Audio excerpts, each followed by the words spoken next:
someone who takes full benefit of tax saving rules, or are you missing out on some of them? Also, do you wait till the end of the year to start tax saving investments? If yes, then this video is a must watch for you. Firstly, I want to wish a very happy new year. May this year brings loads of health and happiness to you and your family. Hello and welcome. Thanks for tuning into our channel. I'm Jyoti Arora, tax expert at Clear. Clear is India's largest tax and financial services platform where we have served more than 6 million plus return filers, and we continue to serve more and more. As we have entered 2022, we thought we would give you some useful insight about tax saving that will help you to plan your tax saving and investment strategies since the start of the year.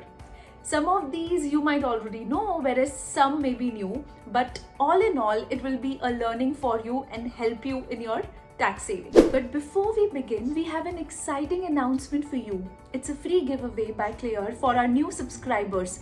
You will get a comprehensive guide for income tax returns for financial year 2021 that will help you with basic doubts you may have about return filing.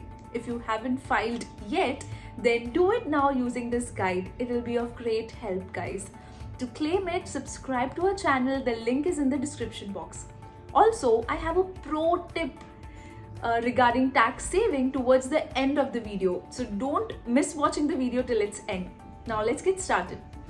Usually, all of us believe that tax saving is a year-end activity. However, if you keep your tax saving investments for the year end, there are high chances that you will end up investing in a hurry without aligning these investments with your long-term financial goals. So it is very important for everyone to plan their tax saving beforehand to reap maximum benefits. Now, in order to encourage savings and investments, our government has included the tax saving tools in the Income Tax Act 1961 itself. These tax saving methods are mainly in two forms: expenditures and investments. Meaning, to claim certain deductions, you either need to spend, for example, purchase a mediclaim or payment of tuition fees, or you need to invest in certain tax saving instruments, for example, ELSs, that is equity linked savings scheme or provident fund. Now, you will have to know about all the tax saving benefits available in order to choose the most suitable tax saving investments and expenditures so that they match up with your long-term financial goals. So we will discuss them one by one in this video. First, we will discuss the exemptions and then we'll talk about deductions. Now, exemption means those benefits which are deducted from the total income, whereas deductions are those which are reduced from the gross taxable income to derive at your net taxable income on which your taxes is paid. A bit confusing, but in all, both of these exemptions and deductions are used to reduce your tax liability. So let's get started. Now, a salaried individual living on rent and getting HRA as a part of salary can claim the benefit of HRA. This could be totally or partially exempted from income tax. To claim this, you have to calculate 3 amounts and the least will be exempted. The rest of the portion will be taxed. So the first amount is actual HRA received from your employer. Suppose you receive 1 lakh, then this is your first amount, 1 lakh. Second is rent paid less 10% of your basic salary plus DA. Third is 40% of salary, that is basic plus DA for non-metros, and 50% of salary, that is basic plus DA for metros. However, if you don't live in any rented accommodation, then your HRA component of salary will be fully taxable. Now, you need not calculate this amount unless you have missed submitting your HRA documents to your employer, because they will calculate the accurate exemption for you. But in case you couldn't submit rent receipts to your employer as a proof, you can still claim this exemption while filing your income tax return. For that, you can use the Clear's HRA calculator. We have linked it in the description box below. Now, income tax law allows for LTA exemption to salaried employees for traveling in India during leaves taken by them. One can claim LTA twice in a block of 4 years. In case an individual doesn't use this exemption within a block, he or she could carry the same to the first year of the next block. But there are certain restrictions applicable to LTA. The first one is that the LTA only covers domestic travel and not the cost of international travel. Second, the mode of such travel must be either railway, air travel, or public transport. Also, in case of multiple travel, like multiple cities, the shortest route expenditure is considered. Please note that the exemption doesn't include cost incurred for the entire trip, such as food expenses, entertainment, lodging, etc. However, due to COVID pandemic, people could not travel, and so the government had announced an LTA cash voucher scheme in lieu of LTA exemption. Now, LTA cash voucher exemption is allowed only if purchase of goods or services with GST more than 12% is done between 12th of October till 31st of March 2021. Now, the money to be spent to claim this exemption under LTA cash voucher is to be 3 times the eligible amount under LTA. If you want to know more about this, we have added the link in the description box below. Now, a taxpayer may incur expenses like internet, Wi-Fi, books, and periodicals, which may be reimbursed by some employers. Yes, you can claim a tax-free reimbursement of such expenses. Now, your employer may provide you with meal coupons such as Sodexo. Such food coupons are taxable as perk visits in the hands of the employer. However, such meal coupons are tax exempt only up to Rs 50 per meal, which is less, I know, but a calculation based on 22 working days and 2 meals a day result in a monthly benefit of Rs 2200.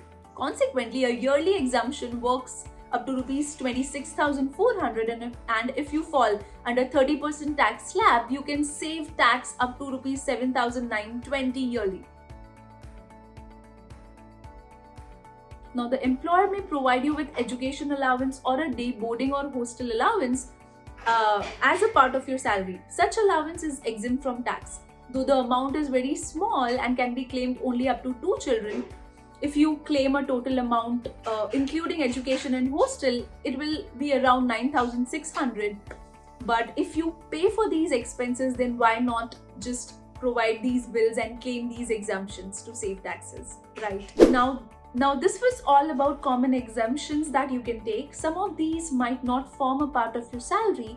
However, you may request your employer to restructure your salary to incorporate these exemptions so that you can save maximum taxes. Now, hope you're understanding and learning all that we have discussed till now. If yes, then please type clear in the comment section below.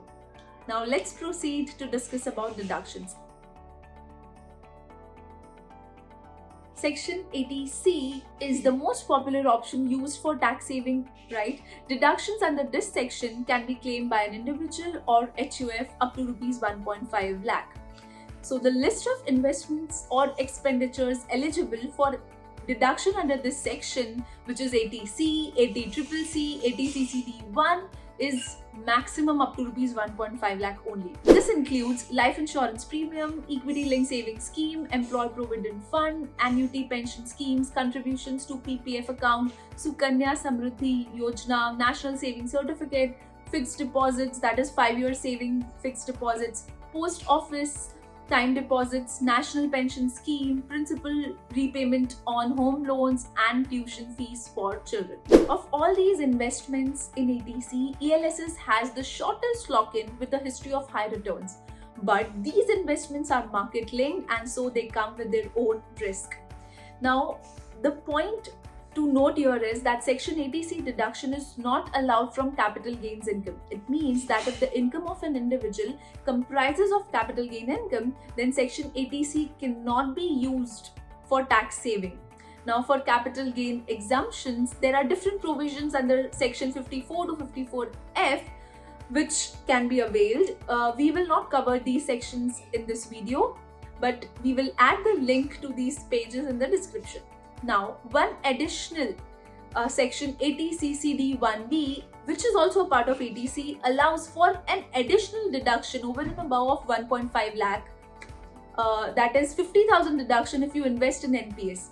But NPS scheme has a lock-in till you reach the retirement age. So if you plan to save for retirement, then investing in NPS can give you dual benefits of investing plus an additional tax saving quota of Rs 50,000. If you want to know more about this, we have a separate video on NPS. We link it in the description box below.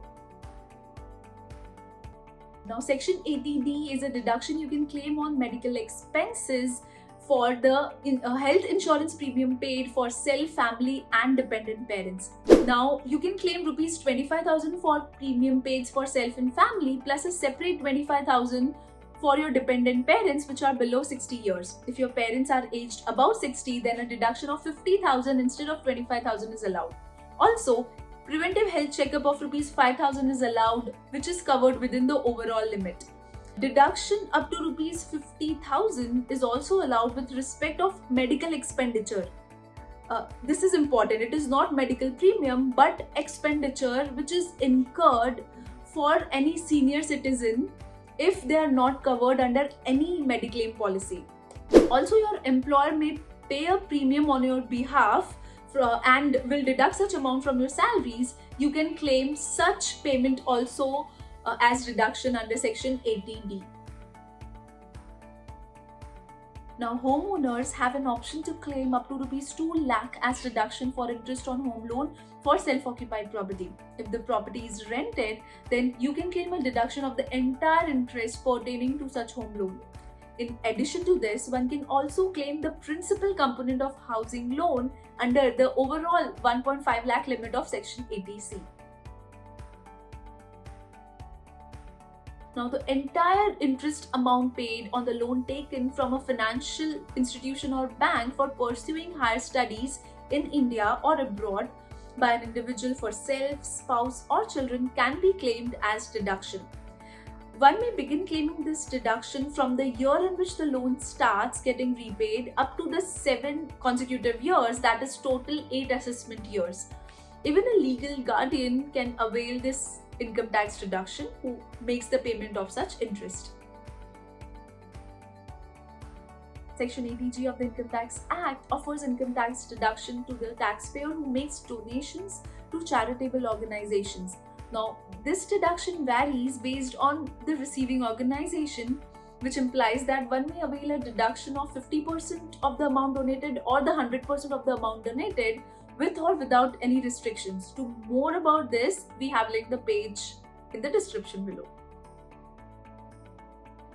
Now, Section 80TTA of the Income Tax Act offers a deduction up to rupees 10,000 on income earned from savings account interest. This deduction is available for individuals and HUF only, and in case the income from bank interest is less than 10,000, then the whole amount will be allowed as deduction. However, in case it exceeds rupees 10,000, then only the amount which exceeds 10,000 will be taxable. Now, for senior citizens, such deduction is up to rupees 50,000 under Section 80TDB. However, for them, it includes savings and fixed deposit interest. So, Section 80EEA allows homeowners to claim an additional deduction of rupees 1.5 lakh for the interest component of the home loan EMI. Now, this deduction is over and above the deduction allowed of rupees 2 lakh under Section 24 we just discussed. So, there are certain conditions which needs to be fulfilled to claim deduction under this section. Let us see them. Stamp duty value of the residential property has to be up to rupees 45 lakh. The loan should be taken from a financial institution only. No deduction should be claimed under Section 80EE. The individual should be the first time owner, that is, does not own a residential property on the date of sanction of the loan. Next is that the carpet area of such house property should not exceed 60 square meter in case of metro cities and 90 square meter in case of non-metro cities. Last is that the loan should be availed between 1st of April 2017 and 31st of March 2022. So now, when you know about the exemptions and deductions, we would like to talk about the tax regimes. So what is tax regime? Tax regime is nothing but the tax law according to which you pay taxes. In Finance Act 2020, our Finance Ministry introduced a new tax regime wherein the taxpayers can choose to pay their taxes according to their old regime, that is existing regime, or the new regime. Now, the features of this new regime under Section 115 BACR that the new regime has low or concessional tax rates, but the taxpayer has to forgo major deductions and exemptions, that is all the deductions that we just discussed and more that are covered under Chapter 6A will not be allowed. Also, that the new tax regime can be opted only by individual taxpayers and HUF. Now, the new tax regime has 6 slab rates, and the 30% slab rate becomes applicable after 15 lakh of income, whereas in old regime there are only 3 slab rates and 30% of slab rate becomes applicable just after rupees 10 lakhs of income. But we would advise you to evaluate your tax outflow using both the regimes. If you file your return using Clear's e-filing utility, then it will calculate your tax using both the regimes and recommend you to file your return using the regime which is best suited for you. Now let's jump to the pro tip that I told you we will discuss towards the end, which is that investing in these instruments, all that we discussed, without aligning them with your financial goal is not a good idea. So first thing that you should do today is build your financial goal plan. Write them on your paper, take a pen and write it down. Okay, any financial goal to be realized within 5 years can be classified as short term, and above 5 years can be considered as long term. For instance, buying a car can be a short term goal, whereas purchasing a house could be a long term financial goal. The financial goals are usually different for different categories of taxpayers. For instance, a person nearing a retirement would have a financial goal to accumulate wealth for retirement needs, whereas for a fresher, he would have a financial goal for prepaying the education loan or saving for a car, etc. Second step is that you have to write down all the tax saving instruments which can be used for these specific financial goals. For instance, financial goal to buy a house can be fulfilled using ELSS investments because they give really good returns over a long term period. So a fraction of your investments towards buying a house should go for ELSS in this case. Now, your goal for retirement savings can be linked to Public Provident Fund, Employee Provident Fund or National Pension Scheme, which have a long period of investment. This way, you will have a financial plan which is aligned to your goals and it is just not haphazard, right? But make sure that you're using the thumb rule of investments, which is diversification, asset allocation, and asset rebalancing, which is very important. That's all for today, folks. Hope this video was helpful to you. If you have any questions, then ask us in the comment section below. We are always #here to help. Also, if you feel that the return filing is a bit complicated, or if you have traded in stocks and need some expert assistance, then use Clear's expert assisted e-filing services. Our experts offer services even via video call and will take care of your return filing from start to an end. Check the link in the description box below. Like, share and subscribe to our channel for more informative videos. Stay tuned for more updates. Take care. Goodbye.